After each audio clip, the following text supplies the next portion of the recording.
professional အလုပ်ဆိုတာဘာကိုပြောတာလဲ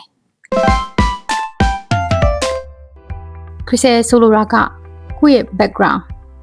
ကိုယ့်ရဲ့ education ကိုယ့်ရဲ့ experience တွေနဲ့ relate ဖြစ်တဲ့ဟာသက်ဆိုင်တဲ့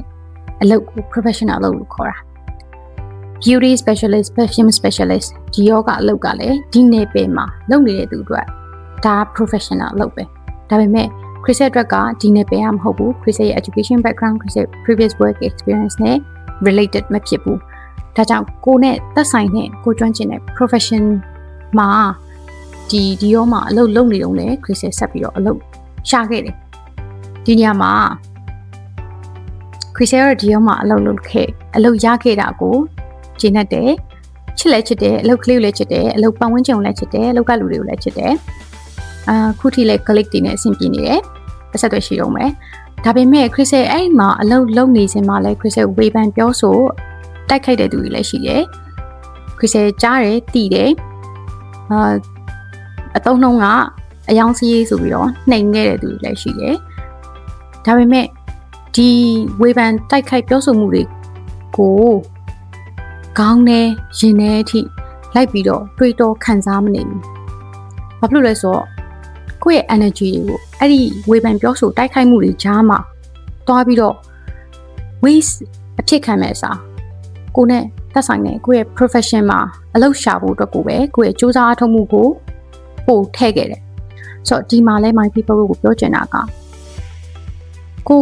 ရှောက်နေတဲ့လမ်းမှာကိုမကောင်းတာပုတ်ခတ်ပြောဆိုတာဝေဖန်တာတွေရှိလာလို့ရှိရင်လေခေါင်းထဲထက်ရင်ထဲတဲ့အထိလိုက်ပြီးတော့ခံစားမနေပါနဲ့ဆိုတော့ Chris 0မှာအလုပ်ရဖို့အတွက်အချိန်ဘယ်လောက်ကြာလဲပြောလို့ရှိရင် Chris အလုပ်စရှာတဲ့အချိန်ဒီရောမှာ9လအလုပ်လုပ်ခဲ့တယ်ဆိုတော့0မှာအလုပ်မရခင်9လကြာအောင် Chris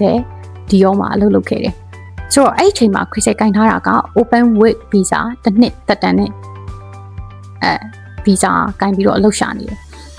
ဆိုတော့ဒီနေရာမှာပြောချင်တာကကိုနဲ့သက်ဆိုင်တဲ့ profession မှာ office job အလုပ်ရဖို့အတွက် Chris အတွက်ဆိုရင်9လကြာခဲ့တယ်ဆိုတော့ကိုက open work visa any employer ရှိမှာအလုပ်လုပ်ခွင့်ရနေတယ်ဆိုလို့ရှိရင်ဘာဖြစ်လို့ထိုင်ဆောင်နေမလဲကြာတဲ့အရာကိုထိုင်ဆောင်နေမဲ့အစားတစ်ခုခုလုပ်နေပြီးတော့အသုံးချမယ်ပတ်စံရှာမယ် transferable skill set တွေရှာမယ်ဆိုလို့ရှိရင်ရောမရဘူးလား make use of it okay ပြီးတော့ local exposure ရဖို့အတွက်ကိုလည်းဘယ်အလုပ်မဆိုကိုက communication interpersonal skills teamwork စတဲ့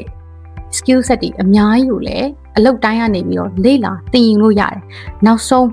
ဘာမှမရရင်တော့မှအင်္ဂလိပ်စကားပြောလူတွေနဲ့ထိတွေ့ဆက်ဆံပြောဆိုနေရလို့ရှိရင်ကိုအိမ်မှာထိုင်ပြီးတော့အလုပ်တွေရှောက်အလုပ်တွေကမရ reject letter တွေထိုင်ပြီးတော့ကြည်နေပြီး depress ဖြစ်နေမှာထက်စားရင်ကိုအလုပ်လေးသွားဝါသနာပါရလေးလုပ်လူတွေနဲ့တွေ့ဆုံစကားပြောကိုလည်း useless လို့